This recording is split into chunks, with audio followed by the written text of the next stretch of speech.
가족에게 쫓겨난 은호, 드러나는 입양의 진실. 내 돈 내놔. 지강호가 문을 밀치고 들어왔을 때 카페 공기는 순식간에 얼어붙었는데요. 지강호는 숨이 턱까지 차오른 채로 지은호를 바라봤고 그 눈빛에는 놀람보다 분노가 먼저 얹혀 있었어요. 입양 사실을 알아버린 지강호는 곧바로 상처의 언어를 꺼내들었습니다. 친누나도 아니면서 친누나 행세하지 말라는 말로 시작해 어린 시절 자신이 배우지 못한 발레 학원과 피아노 학원을 줄줄이 꺼냈는데요. 그 돈이면 나도 다닐 수 있었다고. 내 돈인데 누나한테 썼다고. 그 돈이었으면 어쩌면 아빠 사업이 부도나지 않았을지도 모른다고. 어쩌면 아빠가 돌아가지 않으셨을지도 모른다고. 내 돈 내놓으라고 울부짖듯 소리쳤습니다. 지은호는 처음에는 정신 차려. 우린 가족이야. 라고 단호하게 혼을 냈는데요. 지강호에 쏟아지는 억울함이 돈이라는 단어를 넘어 상실로 번져가자 점점 할 말을 잃어갔습니다. 목은 메이고 가슴은 조여오르는데 아무 말도 더는 나오지 않았어요. 그 장면을 이지혁, 박성재, 수정은 일부러 자리를 피해 있었지만 문틈을 스치듯 전부 듣고 말았습니다.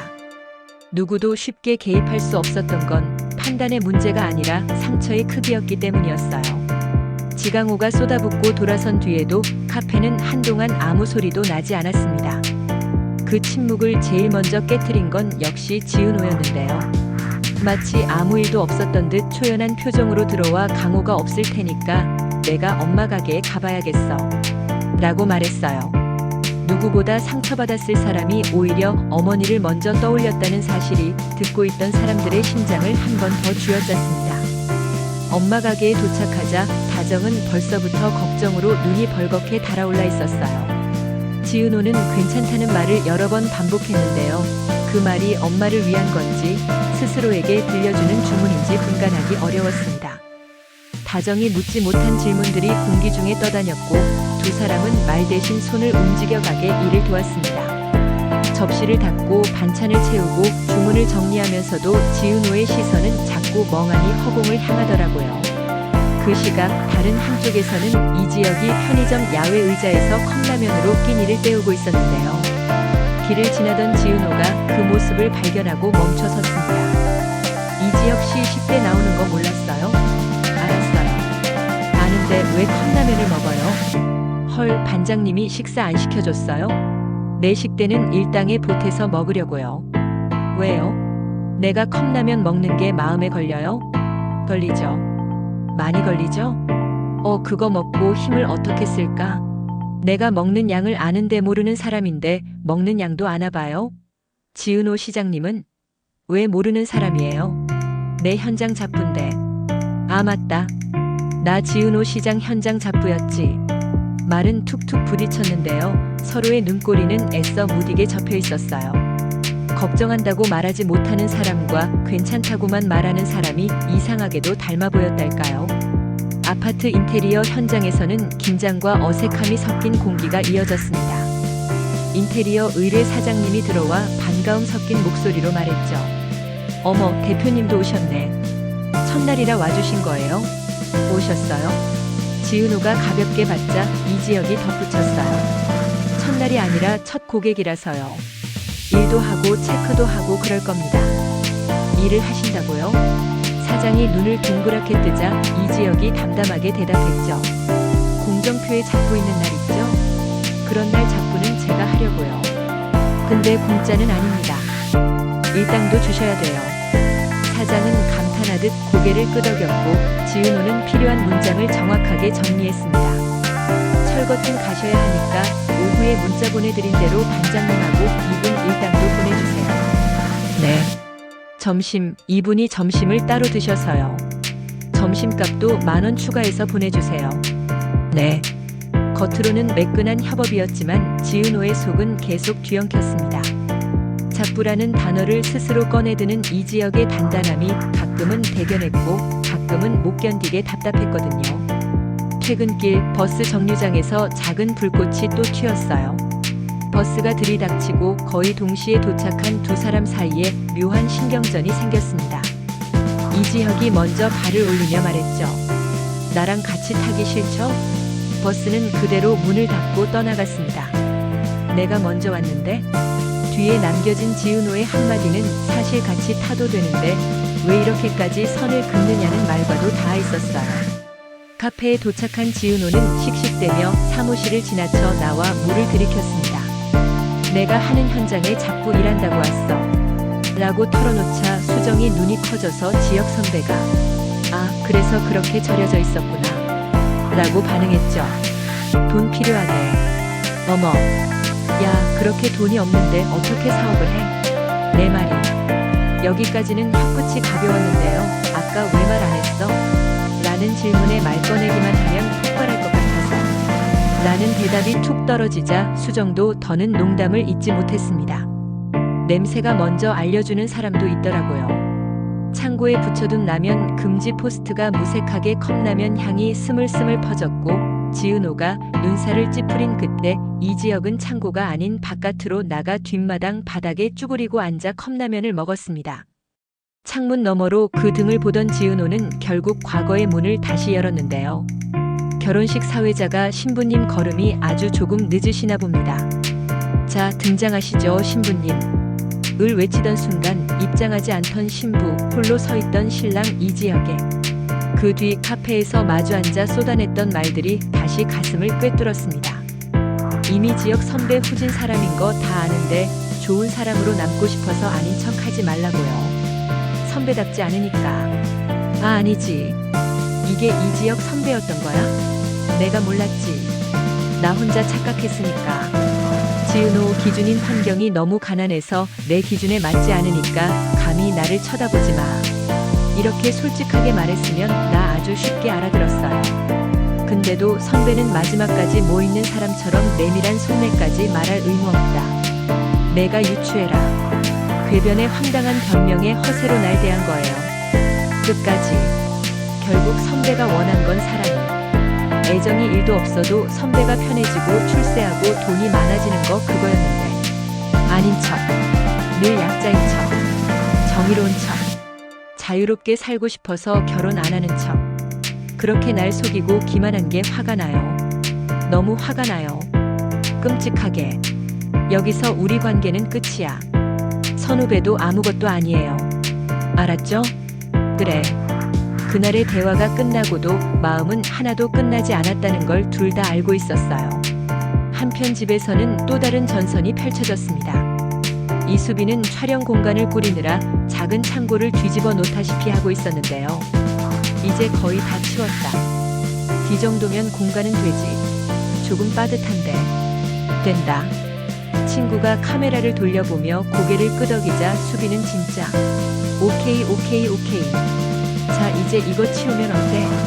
어떻게 저거 안 치워도 될까? 야, 좋은 생각 났어 뭐? 아니, 여기서 옷 하나씩 꺼내는 거야? 어때? 그래. 아, 나 천재인가? 봐. 자 하고 흥분했죠. 문틈으로 그 모습을 지켜보던 다정은 안쓰러움과 뿌듯함을 동시에 삼켰습니다. 그리고 곧바로 차린 식탁 앞에서 편하게 먹어. 라고 말했는데요. 엄마는? 아빠 오시면 같이 먹을 거야. 하은아, 많이 먹어? 네, 어머니 감사합니다. 식탁에 앉은 셋의 공기가 잠깐 따뜻해졌고 수빈은 우리 엄마 오늘 왜 이래? 하며 웃음을 터뜨렸습니다. 댓글 알림이 울리자 친구가 어제랑 비등비등이야. 라고 말했고 화면 속에는 얼굴 블러 처리됐어도 블러를 뚫고 나오는 아우라가 느껴지네요. 이런 남친 어디 없나요? 같은 댓글이 떠 있었죠. 남친 아니고 모델이에요. 라고 수빈이 답하자 친구는 야, 내 실이 더 완벽하다. 재벌 3세시거든? 라고 장난을 쳤고 비니님 다음 영상의 남친분 또 나오나요? 비니님 남친 아니면 소개팅 안 되나요? 같은 댓글들이 줄줄이 붙었습니다. 꿈들 깨셔 얘들아. 유학파에 다 가진 육각형이야. 응. 육각형? 티격태격하는 대화 속에서도 현실은 결국 조회수와 생존의 문제라는 걸 둘 다 알고 있었어요. 밤이 깊을수록 마음은 더 요동치더라고요. 지은호는 뒷마당에서 컵라면을 비우던 이지혁의 그림자를 떠올리며 길게 한숨을 내쉬었습니다. 라면으로 끼니를 때우는 지역을 보고 은호는 생각이 많아집니다. 심란한 마음으로 다른 카페에 앉아있자니 박성재가 다가와 여기서 뭐해요? 라고 물었고 지은호는 그 아지트가 답답해서요. 라고 얼버무렸죠. 성재가 되묻습니다. 아지트가? 은우 후배한테 아지트가요? 어색한 농담을 섞어 긴장을 풀어주려는 성재의 태도는 변함없이 부드러웠는데요. 지은호는 결국 속을 털어놓았습니다. 이해가 되기도 하고 안 되기도 하고 너무 다른 사람 같아서 불편해요. 아니다. 사실은 이해가 안 돼서 더 그런가 봐요. 뜬금없는 사업 시도도 그렇고 굳이 우리 카페로 온 것도 그렇고 한 행동도 그렇고 전부 낯설고 이상해요. 지역 선배가 뭘 하려는지 모르겠어서 더 불편한 건지. 덕분에 난 카페에서 밤샘 작업도 못하고 있는데 공사 현장까지 침범하는 건 진짜 너무하지 않아요? 너무하죠. 그죠? 근데 은우 후배. 난 그런 생각이 드네. 지금 은우 후배한테 필요한 건 비즈니스 마인드다. 비즈니스 마인드요? 은우 후배의 감정 다 이해돼요.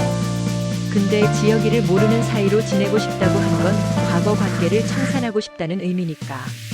그럼 지인의 카테고리에서 빼면 되는 거 아닐까요? 뭐 나중은 모르겠지만 이미 같은 공간에 있는데 인사도 하지 마라. 투명 인간처럼 지내자라고 하는 거. 오히려 더 많은 감정이 남아있는 것처럼 보여요. 그런 감정 없어요. 이제 정말 뭐 어쨌든 인간적으로 실망했고 화났고 그래서 다시 보고 싶지 않은 거 인정. 나라도 그랬을 거예요. 근데 이미 한 공간에 있게 되잖아요. 그걸 바꿀 수도 없고. 그런데 비즈니스적으로 도움이 되면 비즈니스는 할 수 있는 거잖아요. 제가 공과 사를 구분 못한 걸 수도 있겠네요. 괜한 감정 소모하지 말라는 거지. 성재의 말은 본심과 전략이 섞여 있었고 지은호는 그 말 사이에 스며 있는 온기를 느끼면서도 조심스레 거리를 유지했습니다. 맘대로집 프로젝트를 정면으로 밀어붙이는 이지혁의 목소리는 예전과 달랐습니다. 주저하지 않고 미안해하지 않고 배운 만큼을 내놓겠다는 단단함이 묻어 있었어요. 그 장면을 지켜보던 성재가 드디어 결심을 털어놓습니다. 맘대로 집 내가 투자할게. 임원들의 시선이 일제히 그에게 꽂혔고 이 결정을 어떻게든 설명해야 할 책임이 그의 어깨 위에 올라탔죠. 이후 성재는 이지혁을 따로 불러 냉정하게 물었습니다. 너 그거 허세 아니야? 사업하는 사람이 그런 게 어딨어? 대답은 짧았지만 명확했어요. 허세를 탓받더라도 바를 떼야 길이 생긴다는 태도였죠. 수빈이 검정 원피스를 차려입고 성재에게 다가가 장난스럽게 팔짱을 끼는 걸 보니 이제 본격적으로 성재에게 마음이 돌아선 것 같습니다. 가자 오빠. 그리고 망설이는 성재의 팔에 자연스레 손을 얹고는 팔짱이 대수야. 우리 사이에? 라고 웃어보였죠. 가벼워 보이지만 가볍지 않은 인정받고 싶고 살아남고 싶다는 수빈의 발버둥이 얹혀 있었습니다. 지은호와 이지혁의 감정선은 다시 격해졌어요. 사소한 일에서 시작된 말다툼이 묵은 상처를 휘저었거든요. 지은호가 결국 터뜨렸습니다.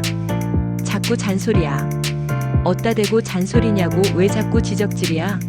잠깐의 정적 뒤에 이지혁의 말이 떨어졌죠. 야 지은호. 넌 내가 평생 경멸의 대상일지 몰라도 나한텐 그냥 지은호야.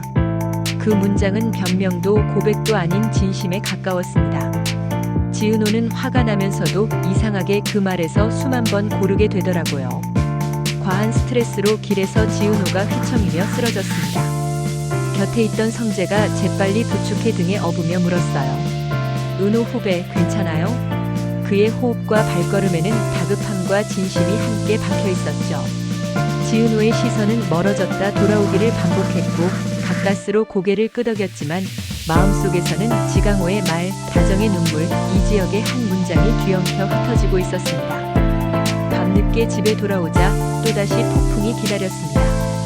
거실 한가운데 다정은 바닥에 주저앉아 울고 있었고 지강호와 지은호는 서로를 바라본 채 물러서지 않았습니다. 지강호의 입에서 마지막 경고가 튀어나왔어요.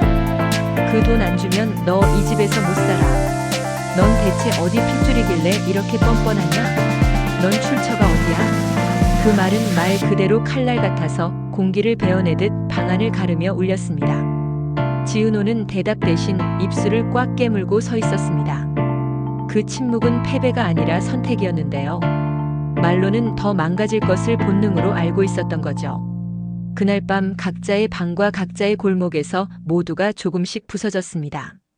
지강호는 화를 더 키웠고 다정은 눈물 사이로 아이들을 한 번 더 끌어안으려 했습니다.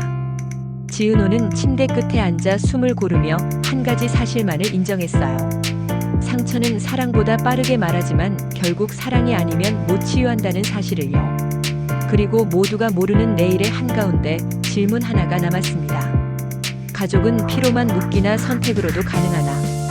그 질문이 대답을 찾기 전까지 지은호와 이지혁과 박성재, 그리고 지강호와 이수빈과 다정의 마음은 계속 흔들릴 텐데요.